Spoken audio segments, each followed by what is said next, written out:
Thanks for joining us for another episode of Mid-American Gardener. I'm your host, Tanisha Spain, and joining me in-house today are two of our favorite panelists who come on and join us, and they brought lots of stuff to talk about. So let's have them introduce themselves and tell you a little bit about their specialty. So Chuck, we'll start with you.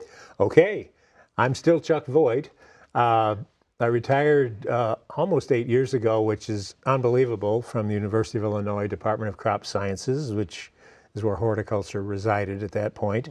My specialties were herbs and vegetables, and certainly I had, trees and shrubs and other things as well. So we should be able to cover things a little. All right, John. I'm John Modensteiner. I'm a Vermilion County Master Gardener and retired pharmacist, 7 years almost. And I enjoy doing a lot of things. I am volunteering at a local high school and teach the greenhouse and botany, help teach the botany class, and enjoy the kids and You're so busy and busy in with retirement. a lot of things. So Yeah, it's like you retired from one job but picked up about 14 others in the process. Okay, let's get started. So Chuck, we'll start with you with some things you want to share. All right. Well, as my garden got smaller, I decided I needed to do a little bit of vertical thinking. So I found cattle panels on sale at one of the farm stores, and talked the guy who farms the ground at the farm to take me up there with his. He happened to have a 16-foot trailer, which worked out really well. That'll get the job done. Because the panels, as you may be able to see, are 16 feet long and 50 inches across or up, however you want to call it. They're 16 feet by 50 inches, so just a little over 4 feet. And so that's fine. And I tried to do some things last year, and it was not so good. But I did pole lima beans, which I've had quite a bit of success with, more so than like pole snap beans. I've never done as well. But the pole limas, you can see, just grasp onto that and shot up to the top of the 8-foot things, because I cut them in half and stuck them in the ground and anchored them with, you can kind of see a steel post there anchoring them.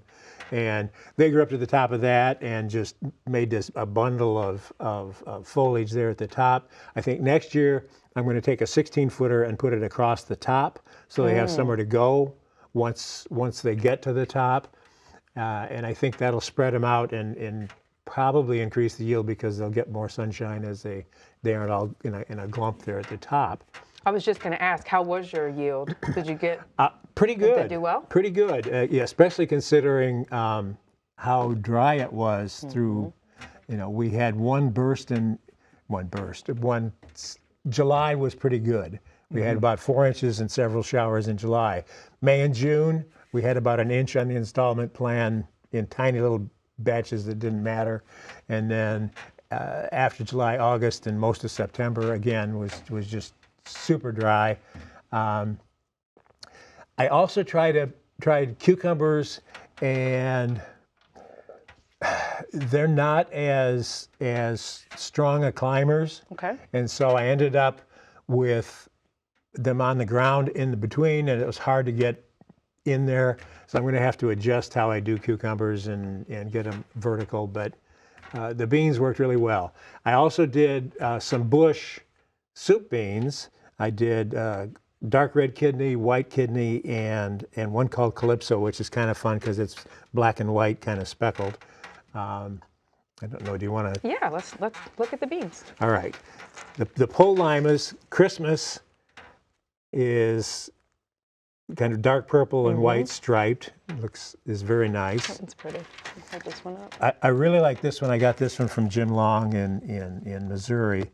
It's Potawatomi, and the Potawatomis were the natives that the French encountered up in Kankakee County when they were settling Bourbonnais. So I thought, if they did well for the Potawatomis, they ought to do well up in Kankakee.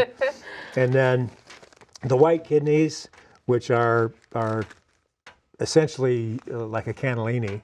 Okay. A cannellini is a white kidney. I'm not sure if they are separate varieties or not. The dark red kidney is Classic. a classic favorite, and Calypso is just fun. That because is a pretty bean. it is very pretty. Yes. It So when almost you, looks like a black-eyed pea. it does, almost. doesn't it? Yeah. Do It's that these size. require a cold treatment, and what do you need to do to get them ready for next year? Do you use inoculant? Do you pop them in the fridge? How will these overwinter until you're ready to put them in the ground next spring? I don't. If I had room, I would put them in the fridge or the freezer to just for longevity's sake. In reality, they're probably going to sit in a peanut butter jar somewhere not too hot, and we'll just renew them annually and not worry Gotcha. about keeping them long term. The Potawatomis I did have in the fridge as well as the Christmas because they're a little harder to find. So But they don't require a stratification. no, they're As far as they don't no require the refrigeration. The day you pick them, basically, if you planted them, they would grow. Right, okay, they're ready to go. They don't have any protection at this point. Gotcha. Okay. Well, we will And see. as you can, I don't know, in that picture you can see that the bush ones, don't get long runners. Occasionally they might get a half runner on some of the bush types, but pretty much they stay in a nice clump. It was interesting this year because they came up, they got that first big leaf, and a groundhog, I think, went down and ate all those big first leaves. And I'm beside myself saying bad things about the groundhog, but then they recovered and put up the first trifoliate leaves, and it slowed them down, but it didn't stop them. So See, my You paid your groundhog, taxes. it took them right down to 2 inches or maybe an inch to the ground after they were flowering, and they never did recover. I don't know why it was just one pass and then it was over, or if it was something else. I didn't see deer tracks, so somebody ate that first true leaf and slowed them down, but they did okay They anyway. did recover. The tax to nature. Okay. All right. We'll be back to you in just a second, Jim. So used to Jim sitting over there. John, which would you like to talk about? I'm going to talk about something that's coming up soon. We're getting into that Christmas, Thanksgiving period, and I always have a lot of questions. And so I brought one of my Thanksgiving cactuses. Okay. As you can see, it is getting really loaded with blossom buds. I have noticed some this was outside, and it was in pretty much full sun during the summer. The reason it's starting just now to get the buds is that this is hour regulated. You have to get the hours of sun or light down to about 8 to 10 hours. And once it reaches that, then it'll start to put the buds on. During 12, 16 hours of light, it's not going to put the buds on. I do have it in a clay pot. It's got a hole in it. I've got very good draining soil in it, good potting soil. I did keep it watered, and I did the finger test. I didn't water it every time that I watered everything. If it wasn't dry, I didn't water it. One of the things that we do mostly with these is we overwater them, and they tend to rot, and it'll rot right at the ground level, and they'll get flimsy. Also, if they're under a lot of stress, these, rather than the green, they'll almost turn purplish. If you start to notice these leaves turning purple, it means that they're under stress. You're doing something that the plant doesn't like. So figure it out before you get into trouble. So I have people saying, they say this is a Christmas cactus. This is not a Christmas cactus. This is a Thanksgiving cactus. And you could tell by the little horns, it looks like a little devilish leaf on there if you really wanted to. And I brought this sheet, and it's going to show the difference in what the different leaves look like. For Christmas, At Easter, and Thanksgiving. And Thanksgiving. The middle one is the Thanksgiving one. You can see it's got the little horns on it. And then the Christmas has got a little bit more of a shape, and then Easter is almost a rounded one. And it depends on, again, on the number of hours of light, and they are different plants. You can't make this Well, I guess you could make it bloom at Christmas if you regulated the number of hours of light. And Yeah, it's different lengths that for each of them is why they bloom at different Interesting. times. in those different times. And you don't want to be changing it midterm. Once the process starts. Once the process starts, you want to keep it there. Yeah. But Lovely. the main thing is don't overwater and put them in a good pot. And don't put it in too big of a pot. This is perfect for this. It's sturdy. If once this gets too big, increase it by one size of the pot. Go from this is I think a 6-inch, then I would go to an 8-inch. I wouldn't go to a 12-inch because the plant gets lost in there. And to get the plant the correct amount of water, you have to overwater it to get the soil is going to wick the moisture away from the plant if you get it too big. And so the correct pot, the correct amount of water, the correct sunlight, and you should have a happy plant. A happy plant. You know, commercially, they add to the confusion by giving Thanksgiving cactuses names like Kris Kringle and White Christmas. Yes. And yes. and they But are it's a- Thanksgiving cactuses, and the only thing about it is from a merchandising standpoint, they're selling them in November when You want to extend these, the period. yeah, and so it's when we're already in Christmas mode, literally the day after Halloween. Well, I mean, there's Christmas is already oh set. yeah, in no, most you're of- right. It's already out. Yeah. yeah. When we were in Holland, they had a mechanized system growing these things, and it's like acreage. Oh yeah. Oh my gosh. And they just run them through, and it's amazing. It's And if amazing. you would accidentally or unpurposely break a leaf off, don't throw that away. Stick it in the ground. You potentially have another whole plant. Yes. And you can share it with a neighbor. This plant is a piece of a great grandmother. So this technically is a clone and it is a clone, exact because it started from this, of a plant that's probably over 100 years old. Wow. I love those. I love a legacy So- plant. So don't throw these away. I'll put this in there and I'll take it to the greenhouse and I will start one for one of the Of kids or course. one of the grandkids. And Yeah. You know, a say, new term has come out of that. It's called prop lifting. Instead of shoplifting, propagation. Oh. So you take a prop, but it's stealing. So So prop lifting. somebody breaks a piece off and takes it home? Yes, it's a new term online Oh, I've heard gee. called prop lifting. I don't know if it's punishable, but I've heard it. Another one that's been around for longer that's less about thievery and more about passing things along. Felder Rushing calls them pass-along plants. Pass along plants. I like that one better than prop lifting for sure. Felder Rushing used to have his garden in the back of his truck. Yeah, And that's how he came. Really? and then he complained because he was here in January for my herb day, and his rosemary froze. Well, Illinois in January, rosemary's not hardy, Yeah, especially in the back of a truck. Yeah, he was a character. okay, Chuck, we're back to you. Okay. With more seasonal items. Yes, well, I won't overdo the This is broom, a favorite on the show. broom corn thing, but this was the year to renew the seed of the black-seeded Hungarian broom corn.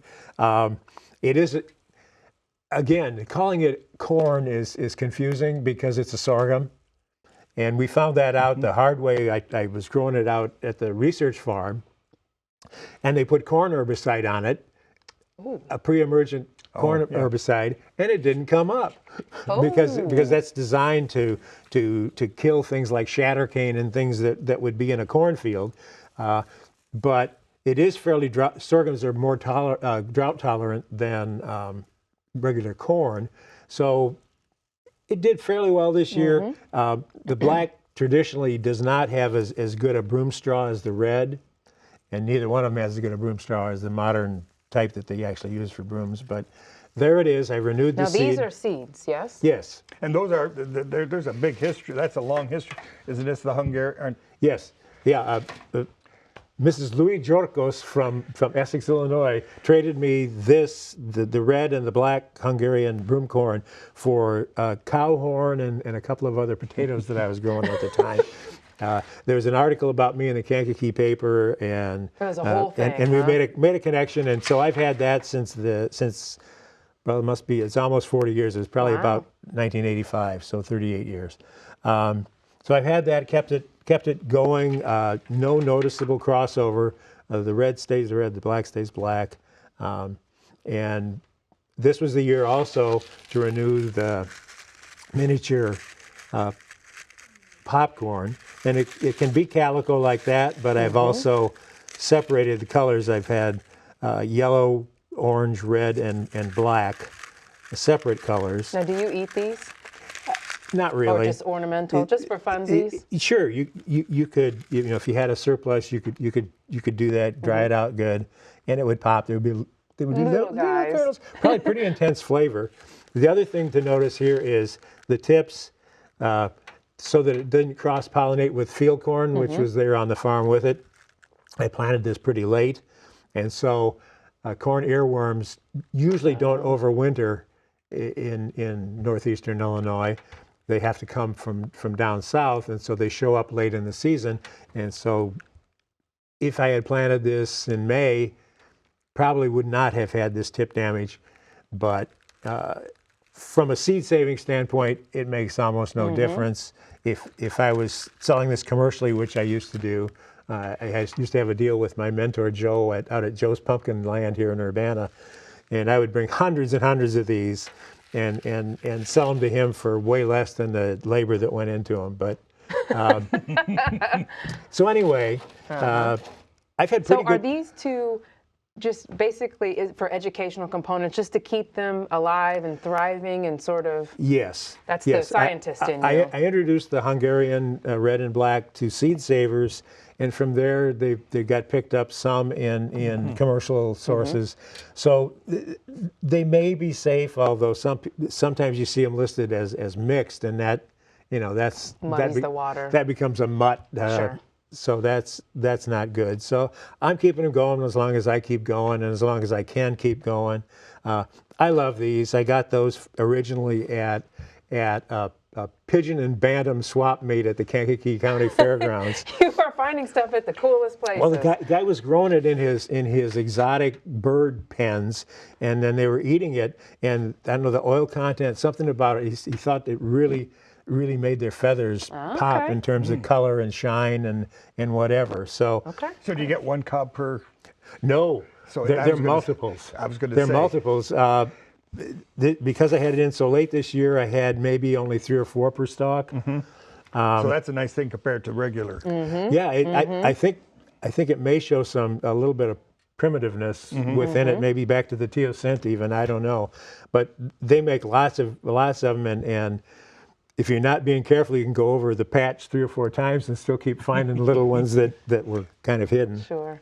But so I love that. I had one before I got this one that was interesting at the time and sort of the same, but it was a much longer season one, and this is much superior to what that one was. Awesome. Okay. Thank you. All right, John, we're back to you. Okay. I know you had talked about bringing something that fall colors or Yes. fall plants, Getting in the season, right? dried plants, things that we could. And so I brought something that I grew. One of my other master gardeners That's brought really this to pretty. me. And I don't know if the camera will bring up the real color in this, but this is called beautyberry. And it's about 6 years old now. And oh yeah, look at that That's color. gorgeous, yeah. And it is a beautiful, beautiful berry. Unfortunately, it doesn't make a real good cut flower in that the berries will last maybe 2 days. After that, they really tend to start to drop, Gotcha. even though they're in water. So I usually plan on 1 or 2 days out after this freeze that we had last night. It got down to, I think, 25 last night at home. I live out in the country, kind of, and it got a little colder than in actual Danville. And but this is one of my favorite yard plants, and you can divide it and make. So what I did is I also grow a number of grasses in my yard, and so I brought this. This is northern sea oats, and then just an ornamental grass. And I put a few stalks of the beautyberry, and you can see already the leaves are starting to really start to wilt, and that was probably because of the frost The last cold, night. yeah. And But during the winter, if you could see how those seeds just, and any wind at all is going to. Now, do you leave those up in the yard just for something to look at? The birds will get at some of them, and it just adds some fall and winter when nothing else is blooming. Sure. And the wind is blowing. At least I get these little something shimmering. to look at for sure. I did not learn the value of ornamental value, I guess, until I came here, and then you really. Having something to look at in the wintertime, even if it's got a little dusting of snow on it, it's nice. This here right now is probably about 14 feet tall. Oh, wow. If you, and a lot of beneficial insects will use those stems. There's kind of like it's got a pithy type center, and a lot of insects, beneficial insects, will lay their eggs in there, and they'll overwinter, and the larvae will eat some of that. And so if you leave that up, rather than cutting it off in the fall and burning it, it's going to benefit your pollinators and different things in the spring. And so I usually try to leave them as long as I can. You can't leave them up too long, otherwise your new grasses will start to come up. And if you cut those off too early, and I've learned that I don't burn them anymore. I used to burn them, but that does some real damage to the crowns. And so I just cut them off. I take my hedge trimmer once I see the new growth growing and just cut it off above that. And then I don't even take my grasses right away, and I'll lay them to the side, and to make sure maybe by mid-June, all the insects that were in there, the beneficials, will have either the caterpillars or the larvae will have metamorphosized to the butterflies or the moths and are gone. And then you have to be careful when you throw those on the fire. It's like a Christmas tree. They'll go quick, huh? Yeah, you get a real idea why a prairie fire is such a terrifying thing, because those grasses, it's almost an explosion the way they take off. A lot of people have found out that they've maybe had them 5 feet away from their house. Well, I'll just burn them. Well, they end up with melted vinyl siding. I mean, it can do. I mean, it is hot, and that's getting back to like the Christmas cactus and things with our Christmas trees.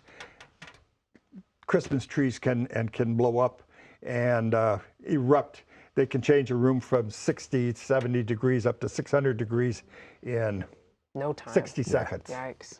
Okay. And so if you breathe that in, your lungs are scorched, and so be very, very careful with your Christmas trees. And got it. We've got about 3 minutes left, and I want to make sure we get your taters in. Okay.